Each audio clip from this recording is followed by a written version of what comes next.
이 병원은 여성 전문 병원으로 알려져 있어요. 혹시 황우석 박사와 관련된 리즈메디 병원에 대해 더 알고 싶으신 부분이 있으신가요? 너 혹시 알고 있어?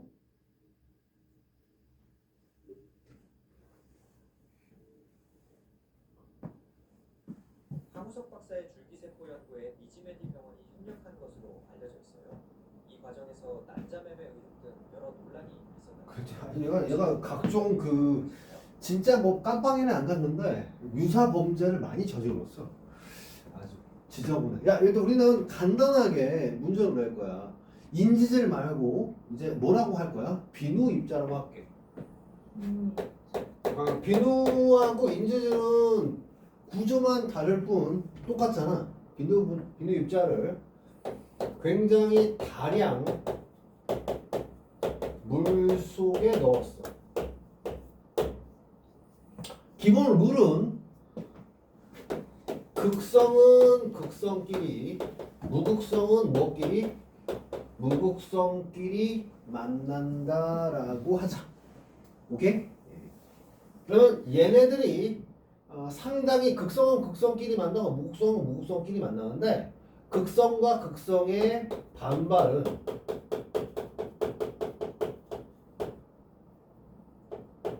비교적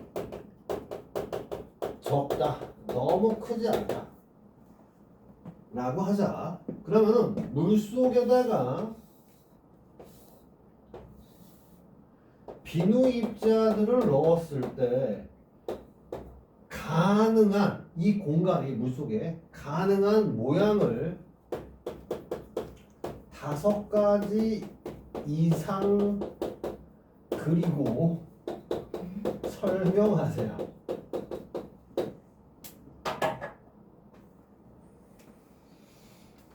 다음에는 공기 중에서도 해볼 거야. 이게 뭐냐면은 비누막하고 세포막의 차이를 그림으로 그려 설명할 수 있냐를 해보려고 해. 한번 그리고 보여줘봐. 좋아, 예시 하나 들어줄까? 예시 하나. 그럼 봐봐. 극성은 극성끼리, 무극성은 무극성끼리. 아까 비누 모양 어떻게 거기 비누 입자 어떻게 그린다고? 요렇게 그린다고 했지. 이거는 지문으로 보통 주어지겠지. 내가 출제는 지문으로 주어질 거야. 그러면 어디가 소수성? 어느 쪽이? 소수성이 되겠지. 여기가 뭐? 친수가 되겠지. 그럼 만약에 얘를 집어넣으면은 얘네들이 미친 뭐라고 치자. 비누 입자라고 치자. 그래서 정보가 별로 없어. 원래 비누 입자는 물에 가라앉아야 정상이, 물에 떠야 정상이야. 가라앉아야 정상이지. 얘네들은 미친 비누 입자라 물에 뭐라고 가정하자. 뜨는 비누 입자라고 가정하자. 그럼 어떻게 떠 있을 거예요? 자, 공기는 소수야, 친수야? 일반적으로 공기 뭐랑 안 친하겠어? 물과 안 친하겠죠. 왜? 공기의 주성분이 뭐니까? 질소나 산소잖아. 극성이야, 무극성이? 무극성이지. 그럼 당연히 대가리 쪽은 어딜 향하겠어? 이렇게 향하지. 이런 형태로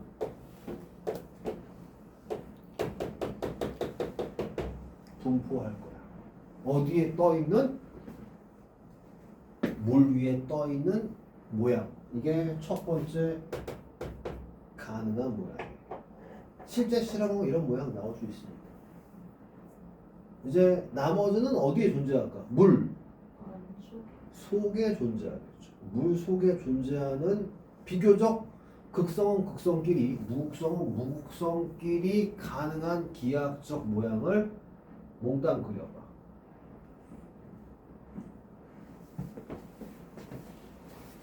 간단히 설명도 하면 좋아. 과연 답이 나오려나? 좋아, 힌트를 줄게. 결국 이 구조는요, 생명의 탄생과 연관이 있습니다. 생명의 탄생. 힌트를 드리겠습니다. 생명이 어디서 탄생했죠? 생명이 탄생한 곳은 어디예요? 두 글자. 생명이 어디서 탄생했냐고? 난자. 난자.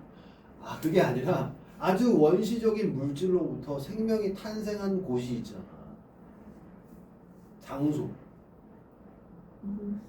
그래, 바닷속이야. 바닷속에서 탄생했단 말이야. 생명들이. 가정을 하자. 보통 생명을 이루고 있는 주성분은 친수일 것 같아, 소수일 것 같아.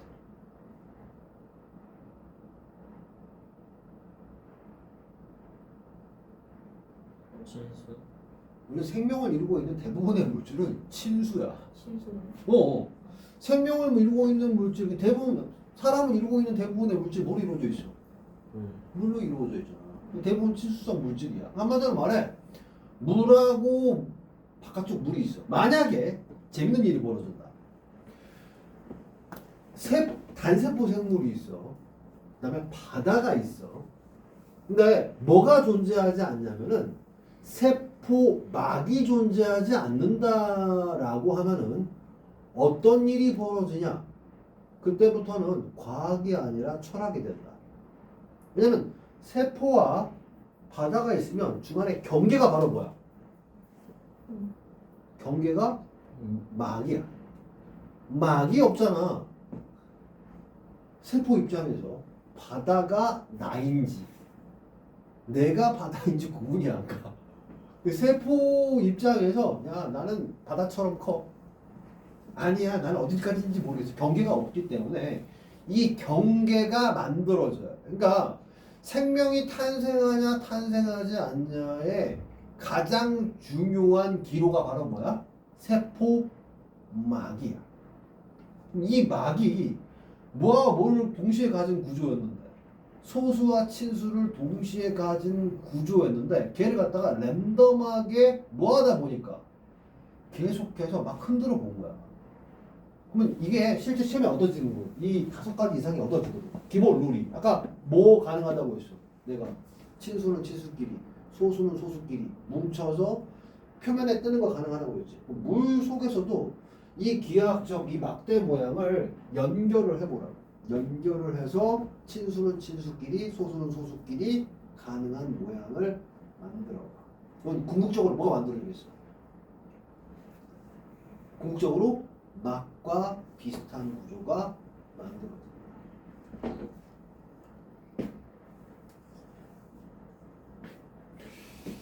아까 그 그러면 일단 아까 힌트 주면은 아까 우리 두자도 힌트야. 그치? 그걸 확장해봐. 맞아. 근데 그럼 하나밖에 없잖아.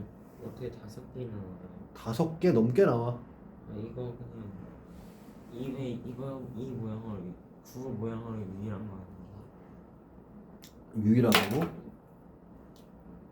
그렇게 다른 아니야, 생각해봐. 다양한 모양이 나와.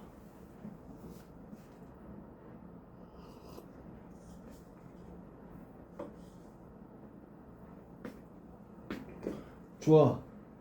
이때 9의 공률을 달리해봐. 9 만드는데 각각 얘네들의 공률을 달리하면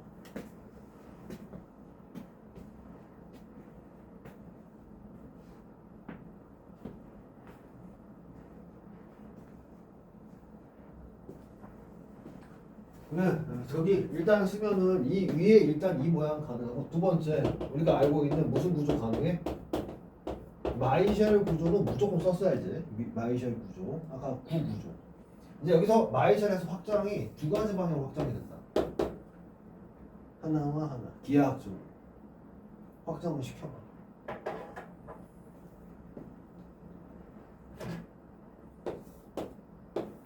확장을 시키게 되면은 결국 이제 막으로 만들어지는 거예요.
인서 혹시 몇 개 나왔어? 아직 못 찾는데. 아직 못 찾았어? 근데 저 어. 하나 길이가 다 같아야 돼요. 길이가 다 같을 필요는 없지. 근데 내가 원하는 건 길이가 다른 거 말고 같은 걸 넣었어. 그렇게 실제 그런 실험을 한 거거든. 이게 나름대로 시험 문제 출제할 때 사실에 근거해서 냅니다. 허무맹랑하게 내지 않아.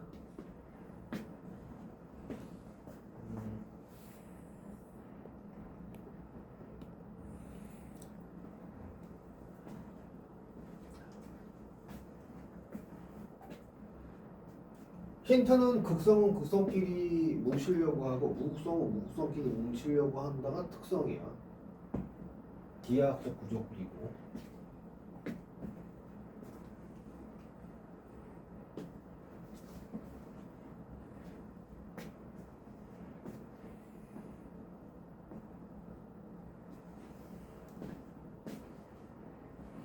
승아 했어? 어? 무슨 우도인지 모르겠어 문제. 아 무슨 우도지? 그럼 마이셀까지는 이해 갔어? 네. 마이셀까지는 이해가 돼. 그 다음에 이해가 안 가는구나. 네. 확장하라는 말이 뭔지 모르는구나. 어? 확장하라는 말이 마이셀을 이용해서 확장하라는 말.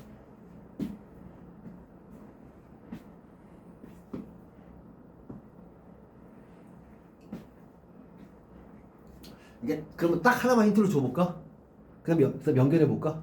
야 일단 집중해봐. 하나만 딱 힌트를 줘볼게.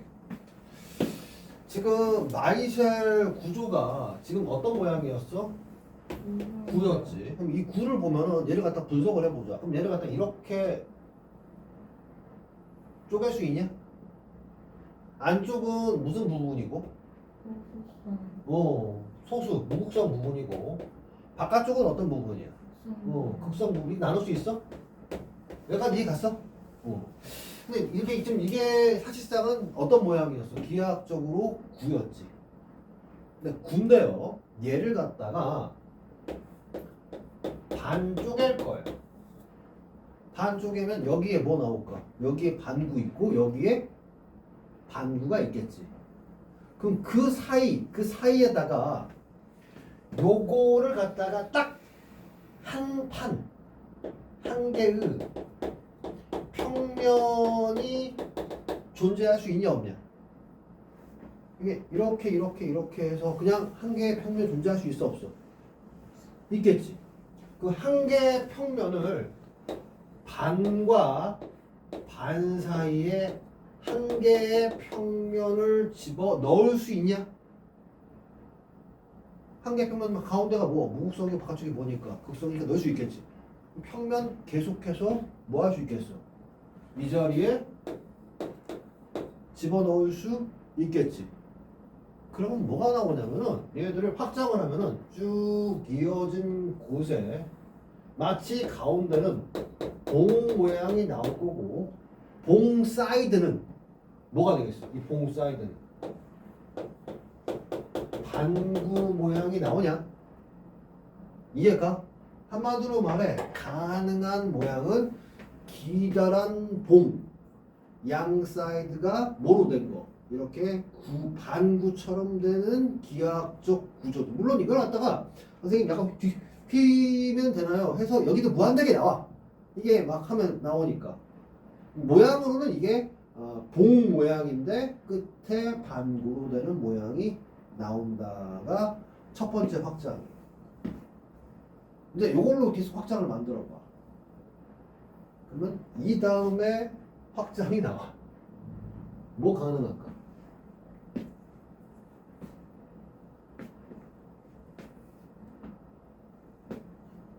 그러면 뭐 그냥 정사각형 같은 거.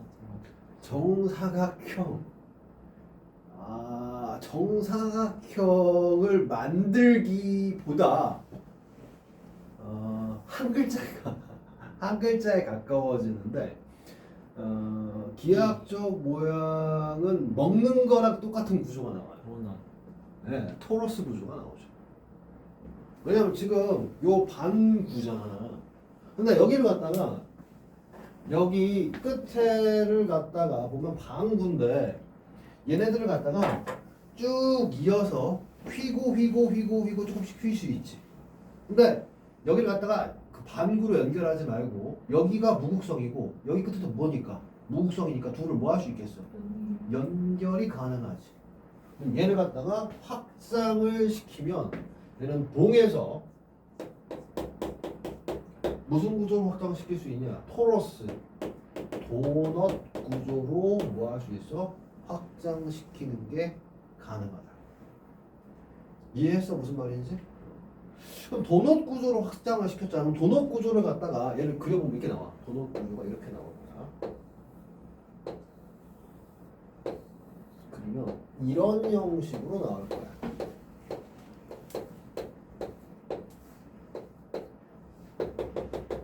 이해 갔냐? 바깥쪽이 극성, 무극성 이런 모양이 나오지. 근데 봐봐. 도넛 구조가 나왔으면은 자 봐. 여기 보세요. 여기서 얘를 갖다가 도넛의 반을 쭉 자를 거야. 똑같은 판을 갖다가 여기 이 사이에 껴놓을 수 있냐? 똑같은 이걸 갖다 반 쭉 잘라. 도넛에. 그러면 이 가운데 보면은 무극성인 부분이 있을 거고 사이드는 무슨 쪽이 있겠어? 극성인 부분이 존재하겠지. 그러니까 반 뚝 자르다 보면은 얘를 갖다가 쭉 늘릴 수가 있어. 그러면 뭐? 걔네들은 도넛을 확장하면 속이 빈 뭐가 만들어질까? 원통이 만들어지지. 이렇게. 그 다음에 속이 빈 원통이 만들어지고 끝에를 이렇게 양 당겨서 마치 도넛 끝에 만드는 것처럼 연결을 해. 그러면 내부랑 외부랑 뭐 할 수 있는 분리될 수 있는 뭐가 만들어지는 거야? 막이 만들어지는 거지. 이 비누 같은 입자를 넣어서 수십만 개를 넣겠지. 계속 때려본 거야. 결국은 내부랑 외부랑 분리되는 막이 만들어지는 실험에 성공을 하고 노벨상을 받습니다.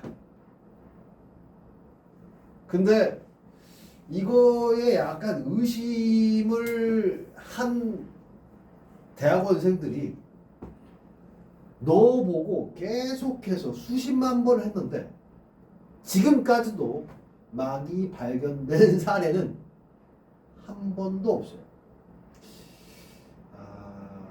진짜 너무 운이 좋았던가. 그러니까 나머지 뭐 토로스 구조라든가 이런 구조는 발견이 됐는데 막은 너무 어렵다는 거예요. 이게 진짜 자연의 이 바다라는 그런 곳에서 우연히 이런 인지질과 유사한 구조에서 막이 형성되는가는 굉장히 의문이긴 해요. 아니면 어떤 거대한 존재가 와서 이 막을 그냥 디자인해 줬을 수도 있는데 자연 발생했다는 게 너무나 아이러니컬하죠. 현재까지. 물론 선생님이 무슨 신을 믿는다는 얘기는 아니고 과학적으로 이렇다라는 얘기입니다.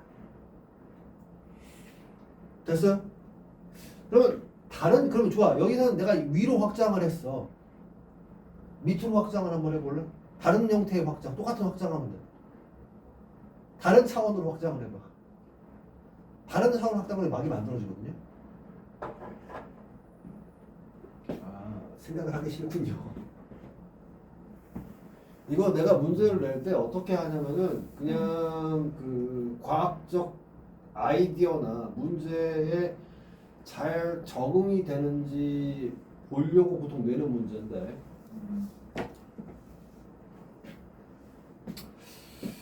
예전 한번 종무로 냈을 때 보통 종무로 이거 언제 냈냐면은 채점하기 싫을 때 그럼 대부분의 아이들이 지문 내고 하면은 백지를 내거든요. 채점하기 싫을 때 이걸 내는데 요즘에는 큰 의미가 없어서.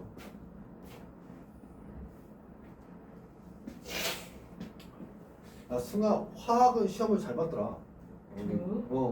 화학은 진강고사 잘 봤던데 나쁘지 않게. 네. 언제 거 말하는 거예요? 이번에 진단고사 안 봤어? 내가 유승아 이름을 봤는데. 아니 진도고사 봤어요. 근데 화학은 내가 채점을 했으니까. 아 진짜요? 근데 되게 잘 봤어요? 나쁘지 않게 봤어. 상위권 아니야. 네 진짜요? 서술도 나쁘지 않게 썼고. 약간 원래 그 뭐야 거기 에어컨 키고 그거 하는 문제는 그래프 맞는 사람 한 명도 없었고, 그거는 틀리라고 낸 문제였고. 아니 이거 진짜 어떻게 하는 거예요? 아 그거 어떻게 하는 거야? 너기 뭐야? 너 인서 진단고사 봤어? 과학은 안 봤어. 과학은 안 봤어. 안 볼 예정이지? 어떤 진단고사. 이번엔 안 봤는데 다음부터는 볼 거야. 아니 안 볼 예정이면 내가 간단하게 알려준다고. 실제 의도. 아니면 공평하진 않아. 안 볼 예정이고.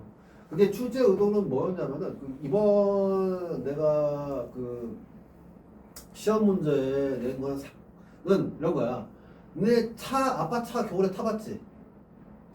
그러면은 차 앞 유리에 혹시 김 서리는 거 본 적 있냐? 그러면 김이 왜 일단 서릴까? 라는 게 첫 번째 문제야. 근데 원래는 이걸 내야 되는데 그거 이제 그냥 문제상 안 됐어. 왜 생길까? 승아야. 차안 공기하고 수증기가 그러니까 그게 이제 그 수증기가 있는데 그 수증기가 왜 생기냐는 거지.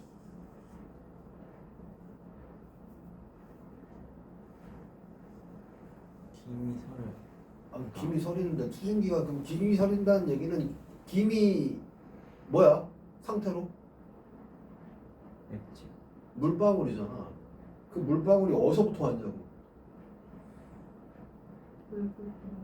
외부 공기? 전혀. 한 명도 쓴 사람이 없던데.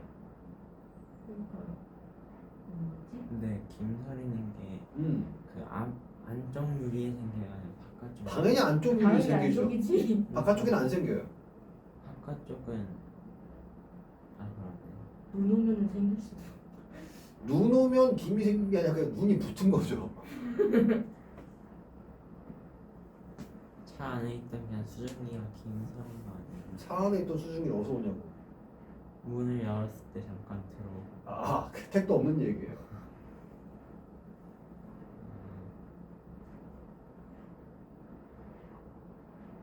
사람이 숨 쉴 때. 네, 그게 정답이에요. 네? 사람이 호흡 과정에서 수증기가 나오는 거예요. 사람이 안 타면은 김이 서리지 않습니다. 왜냐면 처음부터 김은 없었기 때문에 수증기 양이 변화하지 않아서 김은 안 생겨요. 그래서 김은 어떨 때 많이 생기냐면요, 사람 수가 많을 때 김이 잘 생겨요. 그래서 버스 타봤는지 모르겠는데 어떨 때 김이 극도로 잘 생기냐면 겨울철, 버스, 눈비 오는 날, 그럼 밖이 보이지 않아요. 김이 엄청나게 많이 서리겠고. 그러면 그 그래프의 출제 우도는 이렇게 놔두고 여기가 보통 처음에 사람이 들어가기 전 온도였잖아. 그러면 어떻게 가야 되냐? 차 안에 아무 짓도 안 하면은 사람 때문에 체온이 올라가고 수증기 양이 어떻게 됩니까? 늘어나게 돼. 그러면은 그때 점은 여기에다가 그려야 됩니다. 어떻게 하지? 여기가 사람 때문에 늘어나는 수증기 양. 이거는 뭐 하냐면 선생님이 출제 의도가 그 문제를 보고 생물, 지구가 화학을 복합적으로 생각을 해서 실생활 속에 느껴지는 내용을 그래프로 표현해봐라 라는 출제 의도로 낸 거예요. 나름 선생님이 문제를 잘 만들었다 라고 생각을 하는데, 근데 몇몇은 설명은 틀렸는데 그래프를 위에 그린 애들이 있어요. 뭐 했는데 뭔지 모르지만 수증기가 늘었다 이렇게 쓴 애들이 꽤 많이 있었습니다. 사람으로부터 여기 처음에 공기. 그래서 원래 이제 두 번째 원래 문제는 이거 힌트 주면 안 되는데, 사람 수가 늘어났을 때 그래프는 어떻게 되겠는가가 되겠죠. 사람 수 늘어나면 어떻게 돼요? 이 올라가는 정도 같고 사람이 뭘 공급하니까 열을 공급하니까 그래프가 더 이쪽으로 올라갈 수가 있겠죠. 온도하고 수증기 양의 그래프니까. 그러면은 이게 유리창 근처였잖아. 그럼 유리창은 바깥과 맞닿아 있기 때문에 얘 온도랑 처음에 온도랑 거의 어떨까? 거의 똑같겠지. 그러니까 왜냐면 우리가 겨울철에 유리창 만지면 어떻게 돼? 차 유리창 만지면 계속해서 차갑잖아. 유리는 뭐가 좋은 물질이라 열 전도율이 좋은 물질이라 계속 차갑기 때문에 얘랑 똑같은 곳이 만나잖아.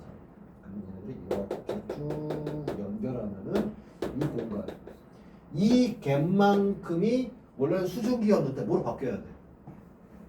물방울로 바뀌게 펌프화가 되니까 요만큼이 수증기가 응결된 곳이 유리창이에요. 요만큼의 물이 맺히게 되지. 그래서 거기 부분이 어떻게 보이는 거야? 뿌옇게 보이는 거지.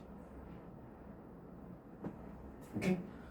그러면은 차 문을 열잖아. 없어져. 차 문을 여는 건 어떤 거냐면은 어차피 차 문을 열면은 바깥 공기랑 안 공기랑 거의 뭐 할까? 비슷해지겠지. 그럼 뭐랑 어떻게 돼? 처음 공기랑 똑같이 가고 있는 거야. 왜? 처음에 김이 안 서렸기 때문에 똑같이 안 서려요. 그래서 차 문을 연다가 가장 긴 서림을 갖다가 쉽게 제거해. 하지만 겨울철에 차 문을 열면은 얼어 죽어요. 이렇게 닫기 때문에. 요런 의도로 출제했습니다. 요거는 내가 다른 거는 뭐 특별하게 아이디어가 없는 문제인데 요거는 아이디어가 있는 문제, 해석하는 문제라 요거 너한테 알려주고 싶었어. 이해가지 무슨 말인지 실생활에서. 그 문제는 선생님이 잘 만든 문제 중에 하나거든. 애들 뭐 할 때 서술이나 이렇게 실생활 속의 이해를 테스트할 때 서술력을 보기 위해서 낸 문제였는데 일반 나쁘진 않았어. 사실이랑 나한테 소설력은 까는데 이거. 아니야. 그래도 글씨 예쁘게 썼고 그래도 나한테 그래도 뭔가 전달을 해서 나쁘지 않았다니까 승아야. 네? 나쁘지 않았어. 그 정도 하면 돼. 계속해서. 너무 뭐 완벽하게 쓸 필요는 없어. 요것도 한번 요걸 갖다 막 지문으로 주어지고 애들 서울 애들 문제를 내왔더니 어디는 보통 여기까지 맞췄어. 여기하고 미셸까지는 맞췄는데 그 다음에 확장할 일 없어. 좋아. 확장 마저 해볼게.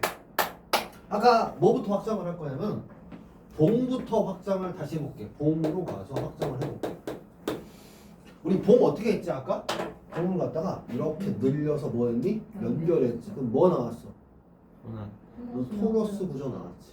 근데 봉이 어떤 구조냐면 봉을 갖다가 다른 형태로 잘라볼게. 그럼 이 모양의 단면은 어떻게 나올 거냐면 얘네들 이렇게 나올 거야.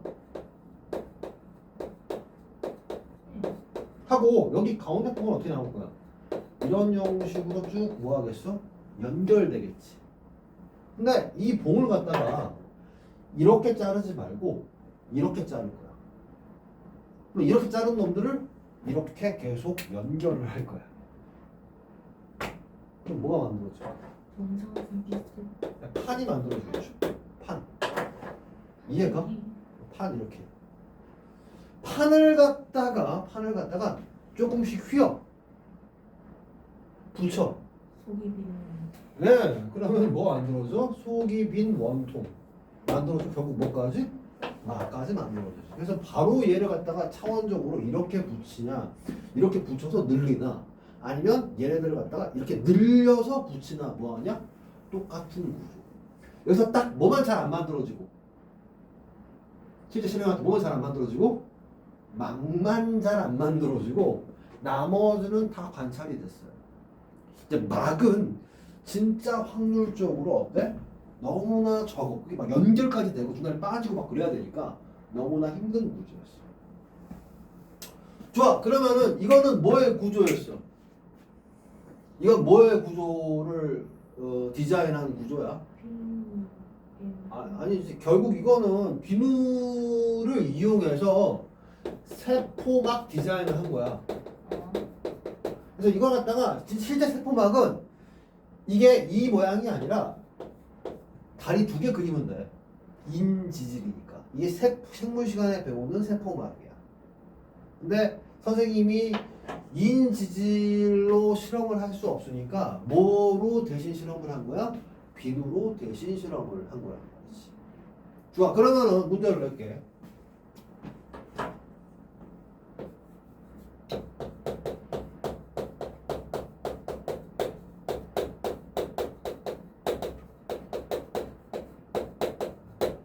비누막에 가능한 구조를 써. 이 비누막은 뭐냐면은 공기, 물, 공기. 그러니까 다른 말로 말하면 막이 있는데 공기와 공기를 연결하는 이 막은 어떤 모양이어야 될지 지금 그려봐. 좋아, 힌트. 뭐는 뭐랑 친하고 극성은 극성이랑 친하고 뭐는 뭐랑 친하다? 무극성은 무극성이랑 친하다.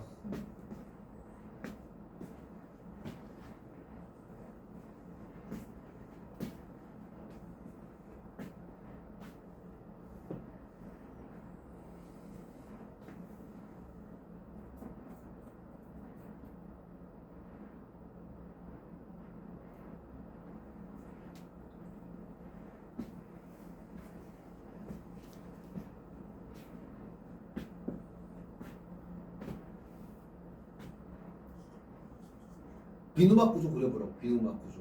지금 세포막 해봤지. 비누막 우리 힌트 드릴게요. 세포막은 뭐와 뭐의 경계야? 세포랑 물이랑 뭐였죠? 물이랑 핵. 세포막은 물과 물의 경계야. 어, 왜냐면 봐봐. 세포 안에 뭐 들어있어? 우리 성분에 물이 있고요. 세포 밖에도 보통 뭐가 있어? 물. 물이 있어요. 그러니까 물과 물의 경계는 뭐여야 될까? 물을 안 넣는. 그래, 지방 다른 말로 말하면 인지질로 따지면 뭐? 지질 부분이 와야 돼. 그러니까 세포막을 구성할 때 결국 내부와 외부가 뭐가 있으니까 둘 다 친수가 있으니까 경계가 뭐가 되면 돼? 소수가 되면 돼. 그럼 문제 낼게. 뭐와 뭐의 경계는? 비누막의 경계는 뭐와 뭐? 공기와 공기 사이에. 그럼 공기와 공기는 극성이야, 무극성이야? 그렇지. 소수와 소수 사이의 경계니까 가운데 뭐가 오면 돼? 친수가 오면 된다. 오케이? 그게 힌트야. 좋아. 일단 답은 두 가지 이상이다. 한 가지는 무조건 그려야 돼. 영마이실. 응? 뭐 영마이셸. 근데 영마이셸이 안 되는 이유는 영마이셸은 물 속에서 가능한 구조가 아니라 얘네들은 막 구조를 그려야 되니까. 막 구조. 막의 단면, 막을 단면이 어떻게 됐는지 그리면 돼. 근데 이것도 그럼 마이쉘은 되는 거예요, 일단. 마이셸은 뭘 따지는 거냐면 거기 존재하는 게 아니라 막을 존재하기는 어려워. 근데 점수는 줄 거야. 근데 의도는 맞으니까. 근데 영 마이셸을 이용해서 우리 봐봐. 막이잖아. 막이면은 몇 차원이야? 막이면 2차원 또는 3차원일 거 아니야. 근데 얘는 단편만 있으면은 얘들은 연속적으로 존재하기 어려워. 단독으로 그걸로 끝나는 거야. 그럼 봐봐. 영 마이셸은 중간에 공간이 있어 없어? 있어요.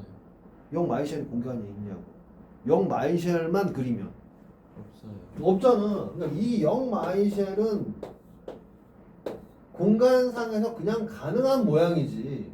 네. 걔네들은 막을 형성할 수는 없어. 아, 근데 내가 이건 막을 쓰라는 거야. 그러니까 네 뭐야 그 의도상 거기서 뭘 해주면 돼? 출발을 해줄 수는 있지. 그러니까 만약에 그 스타팅을 했어. 이게 기본 구조인데 얘를 뭐까지 확장을 한다? 뭐까지 확장? 막까지. 막까지 확장을 한다는 거로 가봐야지. 걔네들 단면을 그리면 돼.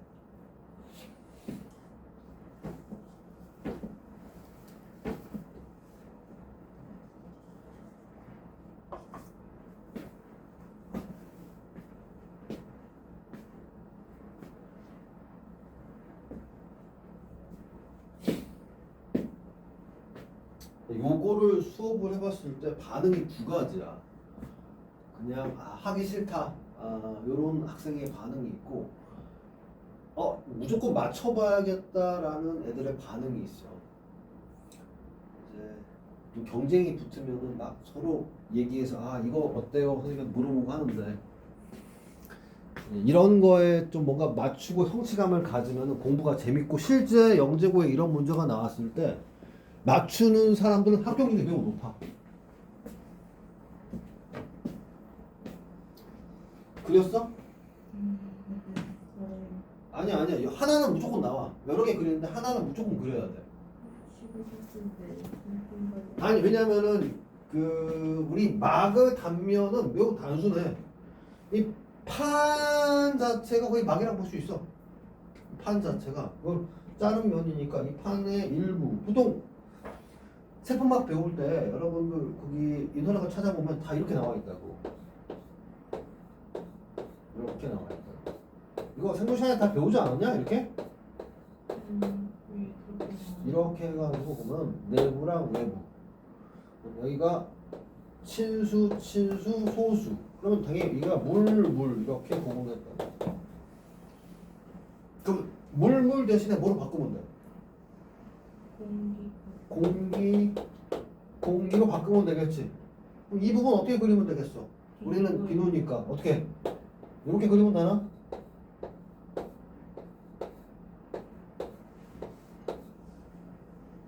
오케이? 이거는 무조건 그렸어야 돼. 다 그렸냐? 이건 무조건 그렸어야 돼. 이 막 구조. 근데 확장을 할 수 있지. 다른 말로 말하면 요 그림 있잖아? 그럼 여기 사이에 뭐가 존재할까? 그렇지. 이 사이에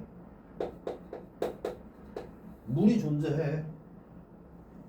근데 봐봐. 여기 물이 한 층 있는 경우 있고 이걸 확장해서 그려보자. 다음에 얘를 보면 이렇게 그릴 수 있냐? 물이 두 층. 그럼 여기에 뭐가 나와?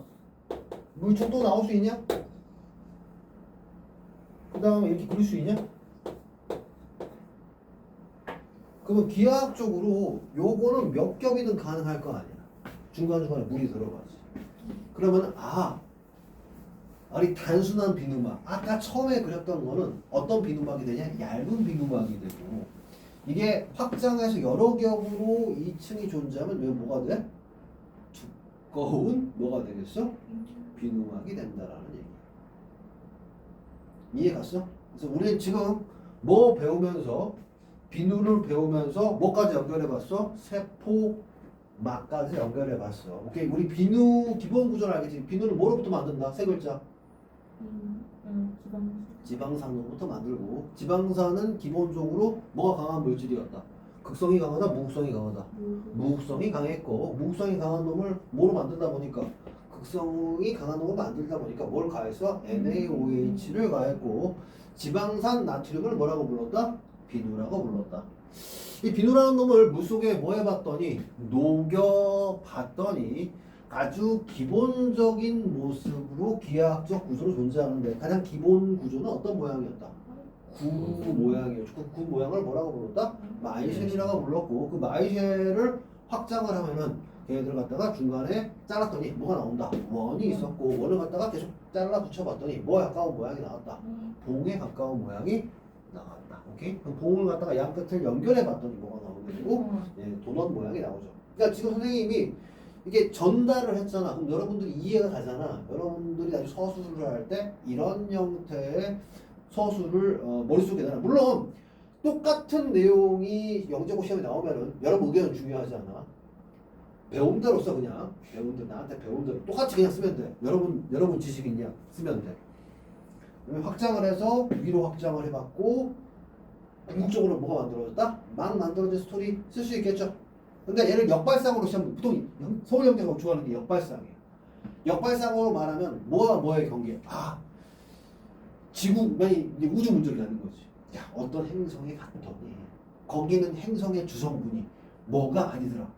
물이 아니더라. 바다가 무슨 바다가 아니라 그냥 물의 바다가 아니라 거기는 메탄의 바다가 이루어져 있죠.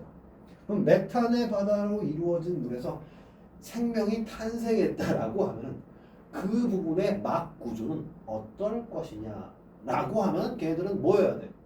무극성과 무극성의 경계에 뭐가 와야 돼? 극성이 와야 된다라는 형태로 선생님이 문제를 뭐 할 수 있겠어? 만들어. 왜냐면 여러분들 요즘에 많이 나오는 스타일의 문제가 우주 지구과학 지문 나오고 그렇게 되면은 어떤 현상이 벌어질 거냐? 그러면 뭐 메탄이 되면은 분자간 인력이 작아진다. 체온 유지가 어렵다. 뭐 이런 얘기가 기타 등등이 나올 수 있겠지. 이런 생물과 연결하면은 그런 통합적인 문제는 나중에 보도록 합시다. 오늘은 그 얘기만 조금 하고 정리하고 끝낼게요. 그 페이지는 니네 순빗소리 선생님이랑 했냐? 순빗소리 그 부분 하도록 할게요. 페이지 20페이지.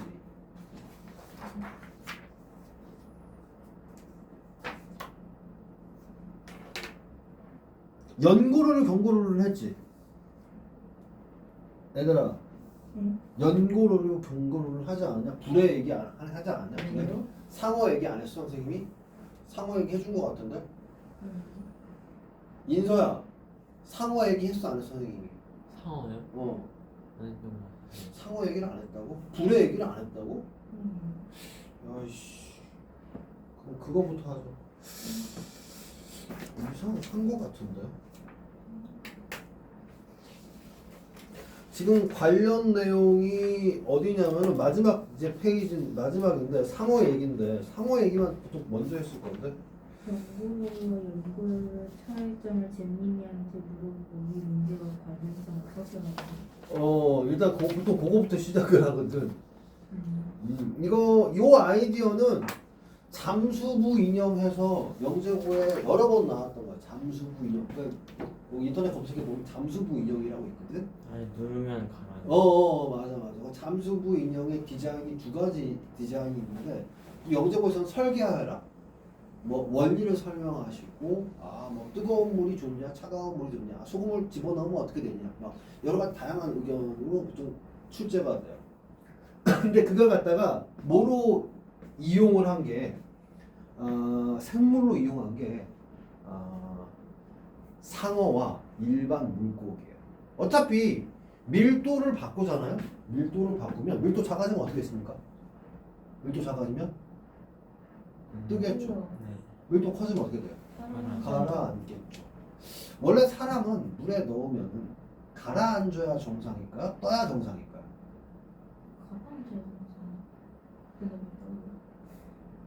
사람은 일반적으로 안 떠요.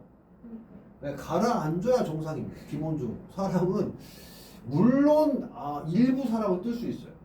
네 이렇게 한 다음에 들어가면 떠요. 그건 떠요.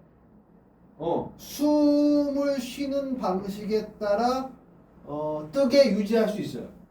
숨을 쉬는 어떻게 알았어? 그거 숨 얘기를 할 겁니다.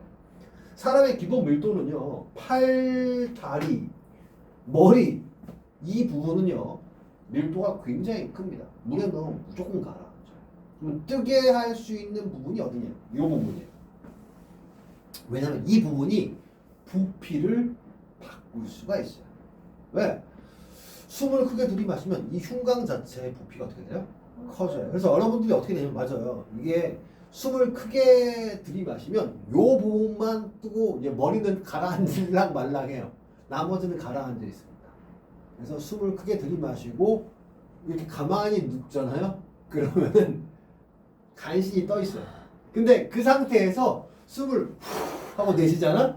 그럼 바로 가라앉습니다. 그래서 어떻게 하면 뜨냐면은 이걸 갖다가 이렇게 한 상태에서 숨을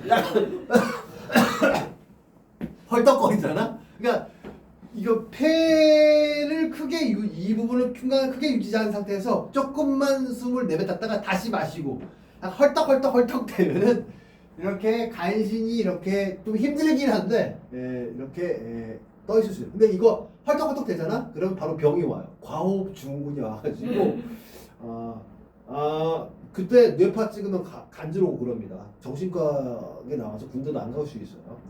과호흡하면은 멀쩡한 사람도 경련이 와요. 그 약간 위기 상황이라고 느껴서 호흡 조절 제대로 안 되고 그런.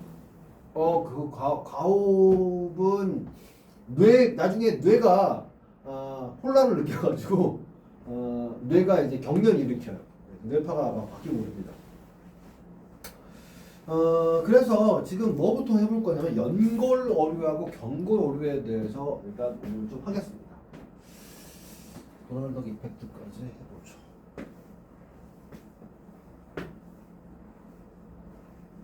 혹시 연골 오류, 경골 오류 혹시 배운 적 없나요? 한 번도 들어본 적 없어? 들어본 적은 있어요. 그래? 상어가 연골을 내면 뭔가 경골 어류는 좀 단단할 것 같은데 연골은 잘 된다. 그치 뭐 연이 좀 연한 것 같고 경은 뭐한다 좀 단단할 것 같죠. 연골 오류하고 경골 오류의 가장 큰 차이점이 있어요. 단단하다 하지 말고 뼈가 씹어지는 씹어먹는 뼈다. 씹기 어려운 뼈다. 혹시 그 예를 알려주시면. 얘를 얘한테 물어볼까요? 재미 기본 지문을 일단 알려드릴게요. 지문을 만들어 보자. 거기 연골 어류하고 경골 어류를 간단하게만 소개해 줘 볼래?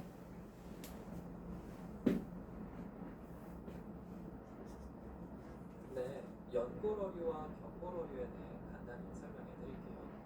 연골 어류는 상어나 가오리처럼 뼈가 연골로 이루어진 물고기예요.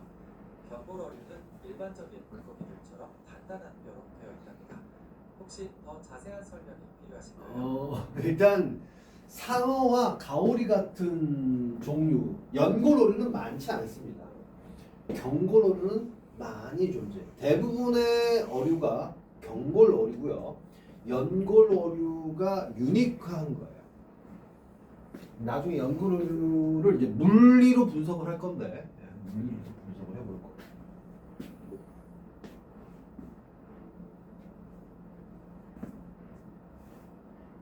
좋아, 힌트. 이거는 연골 어류, 경골 어류를 화학적으로 분석해 보려고 해.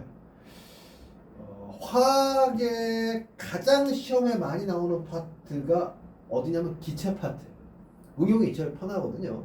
기체가 제일 많이 나오고 응용이 많이 됩니다. 힌트는 기체와 연관되어 있어요.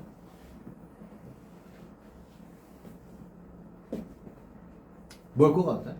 가장 큰 차이점.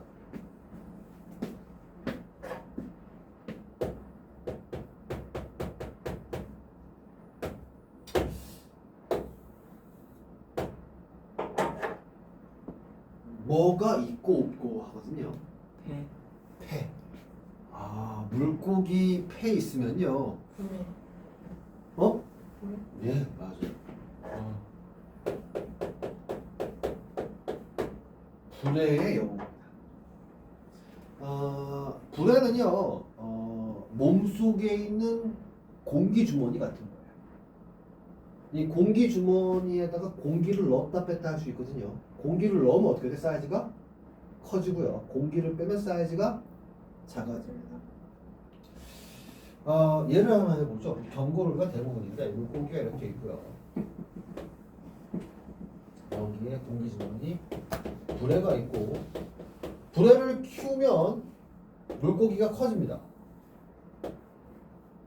근데 공기가 좀 들어갔다, 몸속에 있는 공기가 이 안으로 들어가서 커진다고 해도요, 물고기 전체 질량은 어떨까요? 그대로겠죠. 뭐만 커진 거예요? 부피만 커지겠죠. 그럼 밀도는 어떻게 돼요? 감소하죠. 밀도가 감소하면은 얘가 그냥 뭐 하기 시작해? 떠뜨기 시작해요.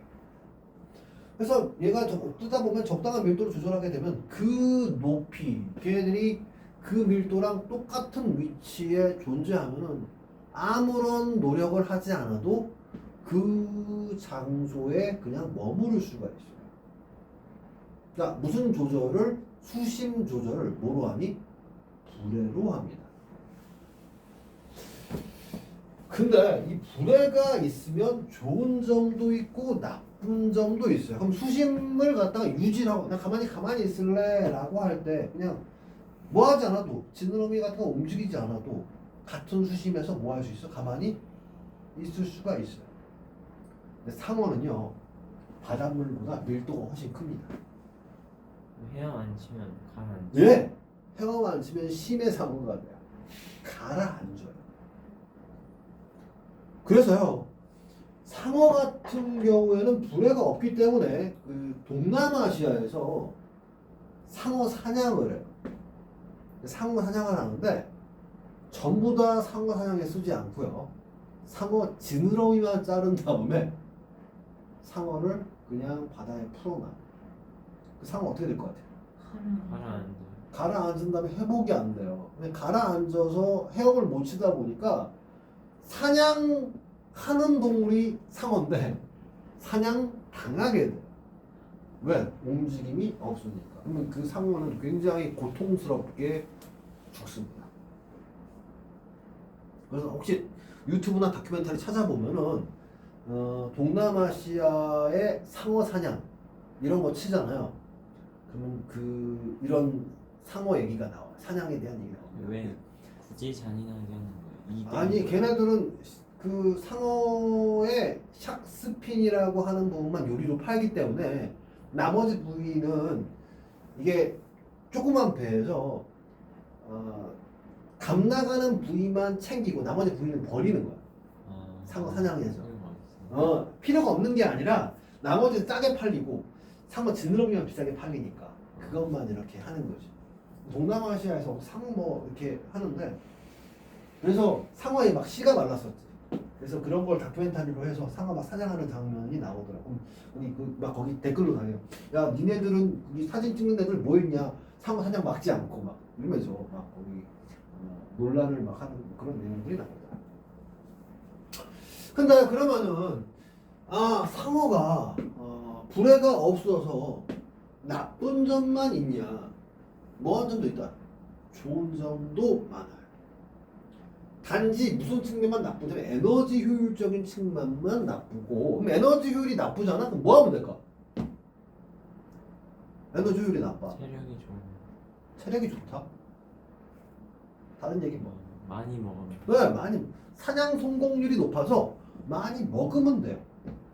사냥 성공률이 높게 진화를 하는 게 뭐가 없는 게 유리하다는 거야.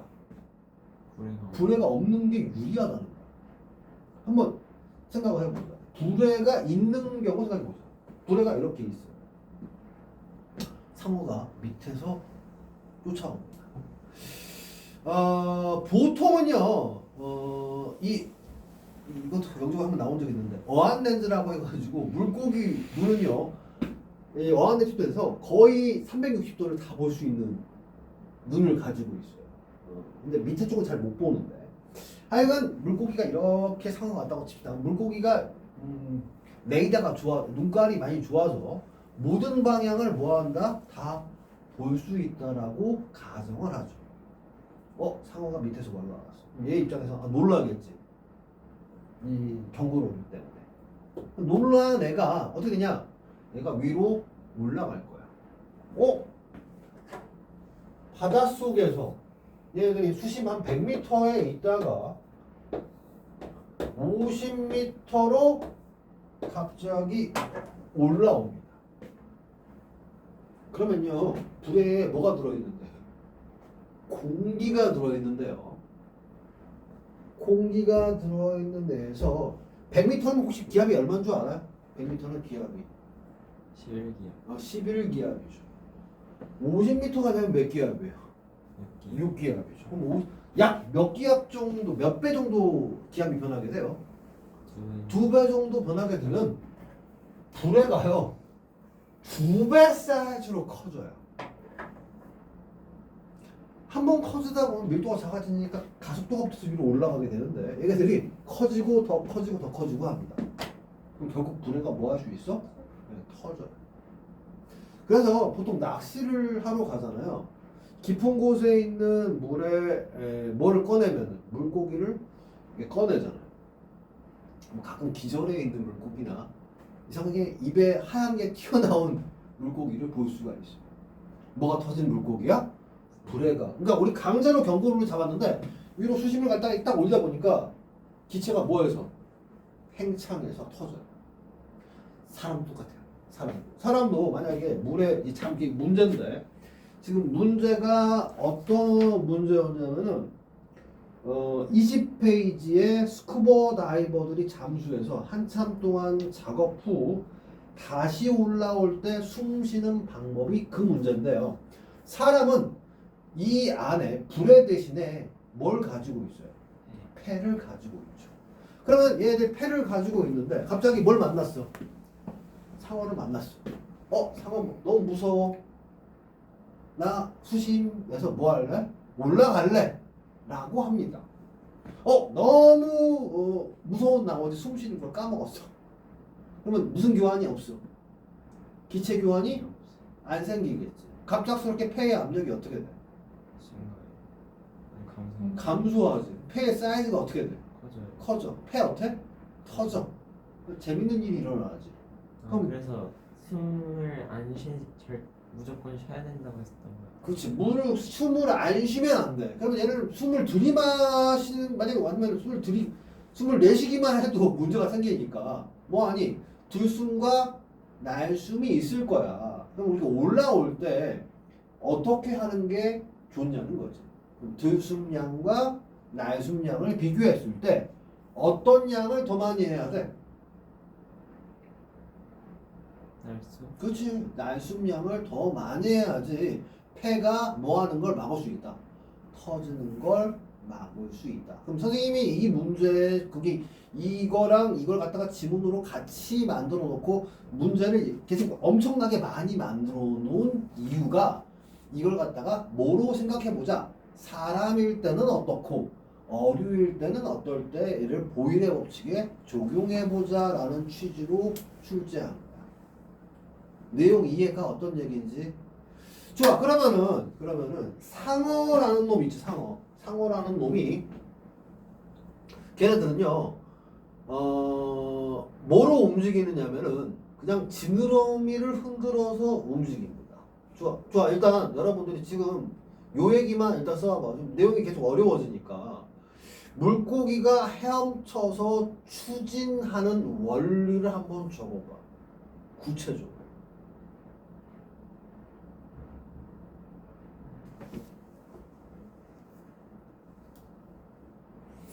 물고기의 추진 원리와 일반 그 포유류의 추진 원리가 굉장히 달라요.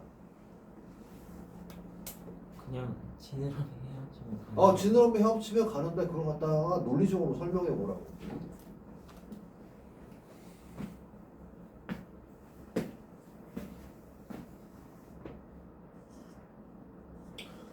그 지느러미 얘기만 오늘 마무리 짓게 하고 다음 시간에 약간 리마인드 하면서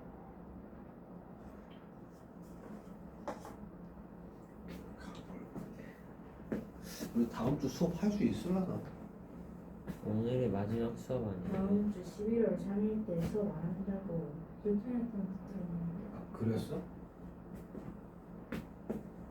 아니 뭐 계속 수업이 방학대로 연결된다라는 그런 게 있어. 정확히 잘 모르겠어. 나는 이 학원의 프로그램을 모르겠어. 내가 알바지만 학원의 프로그램이 잘 모르겠어. 네. 알바가 좋은 점도 있고 나쁜 점도 있는데 답답하기도 한데 옛날에 내가 대표였을 때는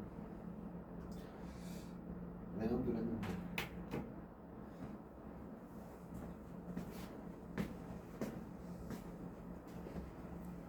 야 다원 궁금하다. 요즘 상황이 거기 한 반에 몇 명씩 놓고 수업해? 다원? 그러면 23명? 오. 근데 또 금방 되면서 이제 또 이제 20명 이내로는 맞출 거예요. 너무 인원수가 안 돼요. 다원이 대세구나 거기. 애들이 집중이 다 되나? 아닌데. 아니? 아니 근데 그 집중이 안 돼도 많이 모여 있으면 그냥 군중 심리로 다니니까. 물리는 누구야? 어? 발보쌤. 어? 발보쌤이랑 조태훈 쌤이랑 동시에 했어요. 아, 세 분이 동시에 들어와? 동시에 들어오는 건 그게 아니고 그 날마다 한 명씩 들어요. 날마다 한 명씩. 요즘도 발보쌤 똥꼬예요 하냐 요즘도? 네. 어. 아니 그거 언제부터 있었나요? 한 20년 된 것 같은데? 선생님이 정범 선생님이랑 CMS 초창기 멤버인데 그게 내가 화학을 하고 발보쌤이 물리를 했었어. 내가 처음에 이제 발보쌤 내가 수능 강사하고 있을 때 발보쌤이 이제 학교에 다니다가 이쪽에 와가지고 같이 금천에서 처음 만났는데 막 그때 둘 다 30대 시절이었지. 둘 다 30대 시절이었는데 그때 만나가지고 이런저런 얘기하면서 영재고 시작이 우리 처음 뛰어들었을 텐데 그랬던 시절이 있었네. 그때도 발보쌤이 똥꼬이로 보이는. 그때는 뭐 큰 차이 없지. 나도 뭐 하지만 그때는 발보쌤이 학교도 막 나오고 그럴 때라 불법인데 학교랑 학원이.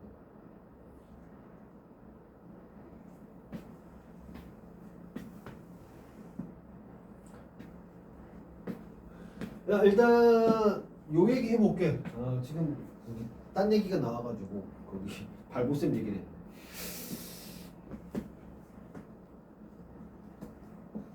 우리 거기서 제일 친한 애는 최종님이랑 제일 친해. 나랑 최종님이랑 나랑 막역지우 사이야 거의. 제일 많이 만나는 선생님이 개인적으로 동네 친구랑 개인적으로 만나. 봐봐. 물고기를 위에서 볼까요? 일단 그 추진 방식이 척추동물이 두 가지 추진 방식이 있어요. 요런 추진 방식이 있고요. 어떤 애들은 요런 추진 방식이 있습니다. 요렇게 해서 뛰는 동물은 척추를 이렇게 폈다 상하 운동으로 추진을 하는 애들이 일반적인 치타나 그런 동물이고요. 이렇게 좌우로 깝죽깝죽해서 움직이는 동물이 물고기 종류도 그렇지만 뱀이나 악어 봤어요? 악어 뒤뚱 하면서 꼬리 좌우로 꼬리 위아래로 흔들지 않나요? 파충류 종들은 좌우 운동을 합니다. 그 다음에 고양이과 동물들이나 개과 동물들은 척추를 이렇게 펴가지고 앞으로 뛰어요. 그러니까 약간 진화가 어떤 동물 더 된 동물일수록 좌우 운동에서 뭐로 바꾼 거야? 상하 운동으로 바꿨고 사람은 상하 운동, 좌우 운동도 아니죠. 그냥 다리를 깝죽깝죽해서 움직이는 동물에 해당합니다. 하여튼 그렇게 해서 밸런스를 잡는데요. 물고기를 추진을 간단하게 설명을 하고 그 물고기의 추진 원리를 이용하면은 맨손으로 물고기 사냥이 가능합니다. 뭐 쉽게 잡을 수 있어요. 그러니까 여러분들이 물고기를 맨손으로 잡기 어려운 거는 물리나 이건 물리에 해당한다. 물리를 잘 못하기 때문에 잡기 어려운 거야. 물리를 잘하면 그냥 물고기 쉽게 잡아요. 자 봅시다. 물고기가 있어요. 보통 여러분들이 물고기 잡으러 가면은 어디서 접근을 할래? 머리에서 접근을 할래? 꼬리에서 접근을 할래? 머리요. 왜 머리에서 접근할 거야? 꼬리에서 접근을 하면 이 물고기한테 추진력이 있으니까 잡히고 있는데. 물고기는 이렇게 돌기 어렵잖아요. 이렇게 머리 앞에서 이렇게 놀아야지 내가 보고 지금 그래서 물리는 모르는데 본능적이나 이런 거는 알고 있네요. 왜 그러냐면 봐봐. 얘네들은 꼬리를 빵빵하고 흔들어요. 그럼 꼬리를 빵빵하고 흔들면은 꼬리를 흔드는 동안에 물이 이쪽으로 한번 나가고 물이 이쪽으로 한번 나갑니다. 오케이? 근데 이 물고기와 물의 입장에서는 뭐가 보존돼야 되냐면은 운동량이 무조건 보존돼야 됩니다. 운동량 보존은 어떤 경우에든 성립해요. 운동량은 벡터예요, 스칼라예요? 벡터죠. 그럼 물이 추진됐으면은 원래 물고기가 꼬리를 흔들기 전에 운동량의 총합은 얼마예요? 0이잖아요. 그러면 추진을 했어. 그러면 물이 어느 방향으로 움직여? 이쪽으로 한 번, 이쪽으로 한 번은 파당 동시에 움직이거든요. 이렇게 타당 이렇게 움직여요, 꼬리를. 움직이면 이렇게 움직이면 물의 운동량의 합벡터는 어디를 향해요? 이 방향을 향하죠. 그럼 물의 운동량이 이 방향의 합벡터가 나왔으면 총 합벡터가 얼마가 나와야 되니까? 0이 나와야 되니까 당연히 이 반대 방향이 이 머리가 향하는 방향이 무조건 물고기가 진행되는 방향이에요. 그래서 손을 가지고 물고기가 추진을 하면 이상해서 약간 더 앞쪽에 머리를 겨냥해서 손으로 잡으면 이 안으로 머리가 빨려 들어오게 돼요. 단 미끄러우니까 여기다가 미끄러지지 않게 모래를 묻히면은 쉽게 잡을 수가 있습니다. 쉽게 잡아요. 그래서 보통 그 물고기 잡으라고 하잖아. 그럼 조심조심 간다고 하고 물고기가 나 보면 안 되지. 뒤에 가서 잡는 경우가 있는데 뒤에 가서 잡으면 절대 못 잡죠. 왜? 흔드는 순간 꽤 빨리 진동을 이렇게 빨리 추진하기 때문에 손보다 더 앞쪽에 가 있기 때문에 머리보다 더 앞에 쪽을 갖다가 손으로 잡아야 되니까 몇 번 해보다 보면 아 물고기 이 정도 속도니까 여기를 손으로 잡아야지 라고 뭐합니까? 예상이 되는 거죠. 왜? 우리 야구 가잖아. 야구 가면 뭐합니까? 야구 글러브 대고 보는 쪽을 잡아? 보통 더 앞쪽을 잡아? 보는 쪽은 더 앞쪽을 잡잖아요. 그거하고 똑같은 원리죠. 그러면 아까 말했지만 너가 아까 맞아. 물고기는 머리가 하고 턴하기 어렵다고 했는데 턴하기 어려운 이유가 칠판에 적어져 있어요. 뭐이기 때문에 턴하기 어려울까? 네 글자이기 때문에 턴하기 어려워. 경고를 그래, 경고로. 뼈가 단단하기 때문에 이게 휘기가 어려워요. 추진을 하려면 뭐의 위치를 바꿔야 돼? 머리 그치, 머리 위치를 바꿔야 되는데 뼈가 단단하기 때문에 휘기가 어려워. 근데요, 턴이 자유로운 어류가 보이네요. 누굴까요? 왜? 상어가 턴이 자유로워. 다른 말로 말하면 물속에서 방향 전환이 매우 쉬워요. 자, 봐봐. 그러면 만약에 이게 연골이야. 꼬리의 반경이 어떨까? 꼬리를 칠 수 있는 반경이 어때? 겁나 크지 않아? 그치, 엄청나게 커요. 말랑말랑하니까. 그럼 얘네들이 반경이 크면은 한 번에 바깥쪽으로 내보내는 물의 양도 어때? 그만큼 많겠지. 그 다음에 얘네들은 물의 양을 많이 내뿜으니까 그만큼 추진력도 좋을 거고, 얘네들은 머리 위치를 쉽게 바꿀 수 있으니까 방향 전환도 어때? 자유롭겠죠. 한마디로 말해 뭐에 최적화되어 있어요? 사냥에 최적화되어 있습니다. 오케이? 이게 첫 번째 알려주고 싶은 거였고, 두 번째 알려주고 싶은 거, 만약에 내가 시험에 낸다고 하면은 뭐를 낼 거냐면은 연골 어류하고 경골 어류가 뭐가 다르냐면요, 꼬리 모양이 다릅니다. 여기 상어 나오잖아? 그러면은 상어의 꼬리는 비대칭적 꼬리예요. 위쪽이 더 크지 않나요? 예, 위쪽이 크고 아래가 작아요.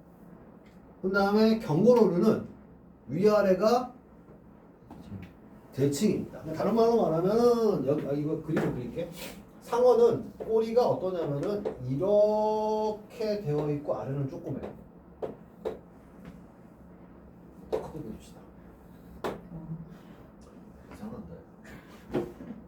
좀 뾰족하긴 한데. 뭐 발같이 보이는데?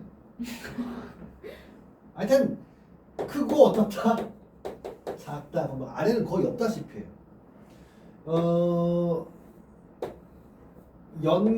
경고로는 위아래가 대칭이에요. 거의 대칭입니다. 왜 그런지 한번 써볼까? 이게 두 가지 학설이 있습니다. 두 가지 학설이 있는데 난 두 가지 학설 중에서 내가 주장하는 쪽, 그러니까 두 가지 써도 영재고 둘이 합격할 수 있는데 내가 좀 더 지지하는 쪽은 있어요. 한번 적어봐. 왜 비대칭이어야 되는지. 정답은 이미 수업 내용 중에 있습니다.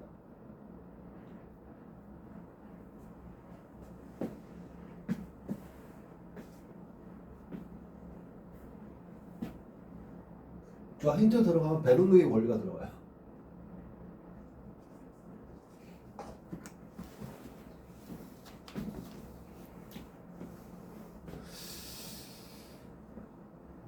베르누이 원리 나중에 실험 하나 하면 되는데, 야, 다음 주 실험 수업 안 한대?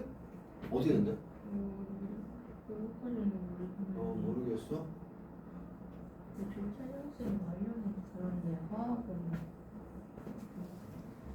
주창현 선생님이 거기 대빵이니까 주창현 선생님 마음이겠지. 아니 나한테 계획을 얘기를 해주지 않아가지고 숨어서 뭔가 알려주지도 못하게 하고 알 수가 없어. 일단 뭐 대빵 맘이니까. 아 나도 내가 대빵일 때 내 마음대로 했으니까. 대빵을 너무 오랫동안 오래 해가지고 아 이제는 대빵 싫어. 아 왜냐 그거 하다가 너무 스트레스 받아가지고 머리 너무 많이 빠져가지고 아 과도하게 늙었어. 주창현 선생보다 내가 나이가 더 많이 든 줄 알아. 내가 나이가 2살 더 어린데. 네? 내가 더 어려. 주창현 선생보다. 주창현 선생 나보다 나이가 많아. 한 살인가 2살인가? 한 살. 뭐 거의 비슷하긴 한데 발보쌤이 나보다 1살 많으니까 비슷한 나이대.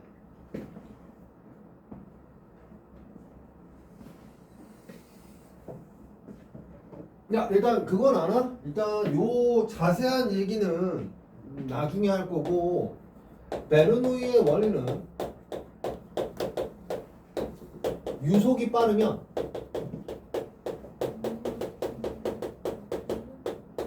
어떻더라? 압력 어떻게 됐어?